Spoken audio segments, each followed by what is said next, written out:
Hello friends, welcome to Indian study पर आपका स्वागत है। दोस्तों, आज की इस वीडियो में मैं आप लोगों के लिए हिंदी का प्रैक्टिस सेट लेकर के आया हूं, जो कि आपके आने वाले एग्जाम यूपी पुलिस कांस्टेबल के लिए इंपॉर्टेंट हैं। आप सभी लोग जानते हैं कि बहुत ही जल्द यूपी पुलिस कांस्टेबल की वैकेंसी आने वाली है।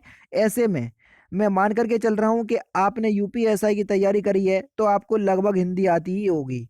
तो मैं प्रैक्टिस सेट लेकर के आया हूं और आप जरूर से एक बार चेक कीजिएगा कि एक्चुअल में आपको कितने क्वेश्चंस आ रहे हैं। और आपकी जानकारी के लिए बता दूं, ये लास्ट टाइम यानी कि प्रीवियस ईयर का यूपी पुलिस कांस्टेबल का ये क्वेश्चंस पेपर है, जिसमें हिंदी आपकी इस तरीके से पूछी गई थी। ठीक है, तो हम वीडियो स्टार्ट करते हैं और देखते हैं पहला क्वेश्चंस। मिलाप शब्द में कौन सा प्रत्यय आपसे पूछा गया है? तो मिलाप शब्द में कौन सा प्रत्यय हो जाएगा? प्रत्यय किसी भी शब्द के पीछे लगाए जाते हैं। मिलाप शब्द में आप प्रत्यय होगा, दूसरा ऑप्शन यहाँ पर आपका बिल्कुल करेक्ट। प्रति प्लस आघात का संधि रूप क्या होगा? प्रति प्लस आघात का संधि रूप क्या होगा? तो सही आंसर हो जाएगा आपका प्रत्याघात। क्या होगा सर? प्रत्याघात। पहला ही ऑप्शन यहाँ पर आपका बिल्कुल करेक्ट होगा। महोशब्द शब्द का संधि विच्छेद कीजिए। महोशब्द शब्द का आपको संधि विच्छेद करना है। तो महोशब्द शब्द का संधि विच्छेद क्या हो जाएगा? महा प्लस औषध। क्या होगा सर? महा प्लस औषध। और कौन सा होगा? पहला ही ऑप्शन यहाँ पर आपका बिल्कुल करेक्ट होगा। ठीक है, महा प्लस औसत और यहाँ पर आपकी वृद्धि संधि होगी। पहला ही ऑप्शन करेक्ट। इसमें आपको तद्भव शब्द पहचानना है। क्वेश्चन नंबर 42 में तद्भव शब्द आपको पहचानना है। ठीक है, हिंदी के जितने 37-38 क्वेश्चन आते हैं पूरे करवाऊंगा मैं। ठीक है, तो प्यासा, प्यासा शब्द जो है वो एक तद्भव शब्द है। नेक्स्ट क्वेश्चन से स्टार्ट करने से पहले मैं आपको बता दूं, दोस्तों, अगर आप उत्तर प्रदेश में किसी भी एग्जाम की तैयारी करना चाहते हैं, चाहे यूपी लेखपाल, UP police constable, UP triple S C PET, UP SI, RO, ARO, या ऐसे एग्जाम उत्तर प्रदेश में जो आगामी दिनों पर आने वाले हैं, उन सभी से रिलेटेड कोर्स आपके अनअकैडमी पर चल रहे हैं। आपका सवाल होगा, सर इन सारे कोर्स के लिए क्या मुझे अलग से सब्सक्रिप्शन परचेस करना होगा, अलग अलग हर कोर्स के लिए? नहीं, one subscription for all exam जो अनअकैडमी की यूनिक पॉलिसी है। यानी कि अगर आप एक कैटेगरी के अंदर सब्सक्रिप्शन परचेस करोगे तो उस कैटेगरी में जितने भी कोर्स चलाए जा रहे होंगे आप सभी को एक्सेस कर पाओगे, जो कि मुझे अनअकैडमी की सबसे खास और सबसे अच्छी बात लगती है। अगर आप सब्सक्रिप्शन परचेस करना चाह रहे हैं तो आप रेफरल कोड की जगह इंडियन स्टडी अप्लाई कीजिएगा। क्या? इंडियन स्टडी अप्लाई कीजिएगा विदाउट स्पेस, कहीं भी आपको स्पेस नहीं देना है।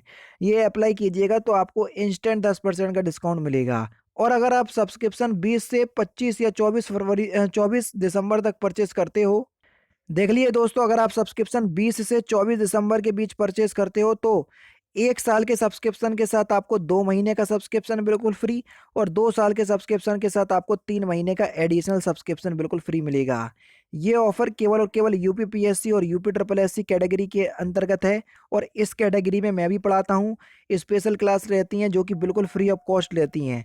उनका भी आपको डिस्क्रिप्शन में लिंक मिल जाएगा, और अगर आप सब्सक्रिप्शन परचेस करना चाह रहे हैं तो इसका भी लिंक आपको डिस्क्रिप्शन में मिल जाएगा। एक बार जरूर से चेकआउट कीजिएगा। नेक्स्ट क्वेश्चन आपके सामने, निम्नलिखित में से कौन सा वाक्य अशुद्ध यानी कि गलत है? जो वाक्य अशुद्ध यानी कि गलत है वही आपको बताना है।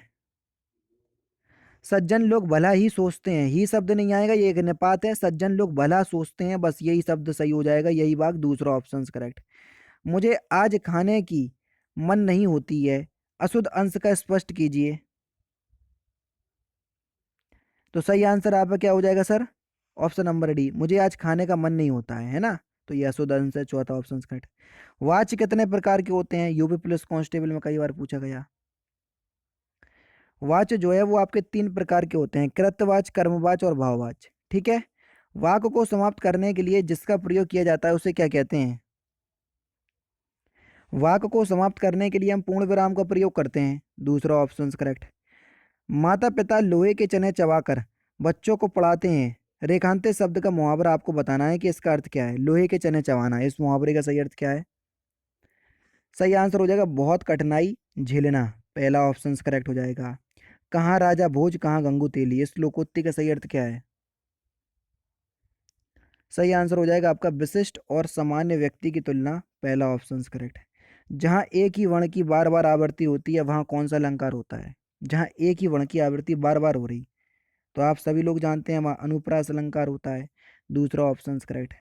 जो सममात्रिक छंद है और प्रत्येक चरण में 16 मात्राएं होती हैं, कौन सा छंद आपसे पूछा है? जल्दी बताओ। जो सममात्रिक छंद है और प्रत्येक चरण में 16 मात्राएं होती हैं, कौन सा छंद है? सिंपल है, आप बता सकते हो, चौपाई छंद, पहला ऑप्शन करेक्ट। भीष्म पिता ने आजीवन शादी ना करने का प्रण लिया। आपको बताना है कि आजीवन शब्द में कौन सा समास है। सिंपल क्वेश्चन है। आजीवन शब्द में अव्ययी भाव समास होगा, पहला ऑप्शन करेक्ट। करुण रस का आपसे स्थायी भाव पूछा है कि करुण रस का स्थायी भाव क्या होता है, तो करुण रस का स्थायी भाव होता है शोक, दूसरा ऑप्शन करेक्ट। वर्णों के समुदाय को क्या कहते हैं? सिंपल क्वेश्चन से आसानी से बता सकते हैं। वर्णों के समुदाय को हम वर्णमाला कहते हैं, है ना। वर्णों के सुव्यवस्थित समूह को ही हम वर्णमाला कहते हैं, समुदाय वही बात है। इसमें आपको स्त्रीलिंग शब्द पहचानना है। स्त्रीलिंग शब्द बताना है। क्वेश्चन नंबर 54 में कौन सा स्त्रीलिंग शब्द है? अश्विनी। अश्विनी शब्द एक स्त्रीलिंग शब्द है। कौन सा जोड़ा सही नहीं है? जो जोड़ा सही नहीं है वही, बस वही आपको बताना है। बेटी का बहुवचन बेटियां, ठीक है। डिबिया का बहुवचन डिबियां गलत है। डिबिया का बहुवचन डिबियां होगा, इसके चंद्र बिंदु लग जाएगा, बहुवचन हो जाएगा। निम्नलिखित में से संबंध कारक वाले वाक्य को पहचानिए। संबंध कारक में विभक्ति चिन्ह का होता है काकी के, नानी ने, रारी रे। देखो किस में दिया, आराम से पहचान लोगे, है ना। ठीक है, तो राधा का कुत्ता का शब्द से पहचान गए, संबंध कारक है, दूसरा ऑप्शन करेक्ट। निम्नलिखित में से विशेषण को पहचानना है, कौन सा विशेषण शब्द है? Question number 57। ऐतिहासिक एक विशेषण शब्द है, पहला ऑप्शन यहाँ पर आपका बिल्कुल करेक्ट होगा। जागना मूल रूप क्रिया का प्रथम प्रेरणार्थक रूप क्या होगा? देखो मैं आपको बता दूं, अगर आपको प्रेरणार्थक क्रिया दो प्रकार की होती है, प्रथम प्रेरणार्थक, द्वितीय प्रेरणार्थक। प्रथम प्रेरणार्थक में आपको आना प्रत्यय मिलेगा, द्वितीय प्रेरणार्थक में आपको बाना प्रत्यय देखने को मिलेगा। ये शॉर्ट ट्रिक है पहचानने की। एक्सप्लेनेशन में पढ़ना चाहते हो तो अनअकैडमी पर पढ़ा रहा हूँ, आ जाओ, ठीक है। तो जागना मूल रूप का प्रथम प्रेरणार्थक क्या होगा? तो यानी कि आना प्रत्यय लगेगा। तो आप खुद बताओ, जब आना प्रत्यय लगेगा तो प्रथम प्रेरणार्थक शब्द क्या हो जाएगा? जगाना। तो देखो जगाना, तो पहला ऑप्शन करेक्ट। ठीक है, जगवाना ये द्वितीय प्रेरणार्थक में आएगा। ठीक है, निम्नलिखित वाक्यों में से पूर्ण वर्तमान काल को स्पष्ट कीजिए। कौन सा पूर्ण वर्तमान काल का उदाहरण है? वह घूमने जा रही है, यही आपका पूर्ण वर्तमान काल का उदाहरण है। सुरेश गीत गा रहा है, वाक्य में काल पहचानना है, कौन कौन सा काल है? ध्यान रखना, ये लास्ट ईयर का पेपर है। इसमें अपूर्ण भूत है, सॉरी, इसमें कौन सा काल है? अपूर्ण भूत काल है। पहला ही ऑप्शन से यहाँ पर आपका बिल्कुल क्या हो जाएगा सर? करेक्ट हो जाएगा। पक्षी दाना चुग रहा है, आपको रेखांश शब्द का पर्यायवाची बताना है कि कौन सा पर्यायवाची नहीं है। पक्षी का कौन सा पर्यायवाची शब्द नहीं है? सिंपल क्वेश्चन है। पंकज, क्योंकि ये कमल का पर्यायवाची है, पहला ऑप्शन करेक्ट। हमें अनाथ बच्चों की मदद करनी चाहिए, तो आपको बताना है कि अनाथ शब्द का विलोम क्या होगा? अनाथ शब्द का विलोम हो जाएगा सनाथ, पहला ऑप्शन करेक्ट। निम्नलिखित में से कौन सा शब्द अनेकार्थी नहीं है? हत्या। हत्या शब्द अनेकार्थी शब्द नहीं है, चौथा ऑप्शन करेक्ट। जिनका संबंध अध्यात्म से हो, वाक्यांशों के लिए एक शब्द क्या होगा? जिनका संबंध अध्यात्म से हो, वाक्यांशों के लिए एक शब्द क्या होगा? आध्यात्मिक, पहला ऑप्शन करेक्ट। कौन सा जोड़ा समरूपी भिन्नार्थक है? अवधि और अवधि, ये समरूपी भिन्नार्थक है, पहला ही ऑप्शन से यहाँ पर आपका बिल्कुल करेक्ट है। हमें प्रतिदिन सूर्य नमस्कार करना चाहिए, रेखांतित शब्द को पहचानिए, कौन सा रेखांतित शब्द है? तो सही आंसर हो जाएगा अव्यय। प्रतिदिन शब्द जो है ये अव्यय है, कालवाचक में देखने को मिलेगा आपको पौने पुण्य में। ठीक है, देवदास उपन्यास पर 3 बार फिल्म बन चुकी है, उस उपन्यासकार का नाम बताइए। देवदास उपन्यासकार, उपन्यास के उपन्यासकार का नाम। तो सही आंसर आपका क्या हो जाएगा सर? शरद चंद्र चट्टोपाध्याय, दूसरा ऑप्शन करेक्ट। कामायनी के रचयिता कौन है? सिंपल सा क्वेश्चन से आसानी से बता सकते हैं। तो कामायनी के रचयिता कौन है? जयशंकर प्रसाद, पहला ऑप्शन से यहाँ पर आपका बिल्कुल करेक्ट। कौन सी रचना तुलसीदास जी की नहीं है? सिंपल है, ये भी बता सकते हैं। यामा, ये महादेवी वर्मा की रचना है, इसलिए।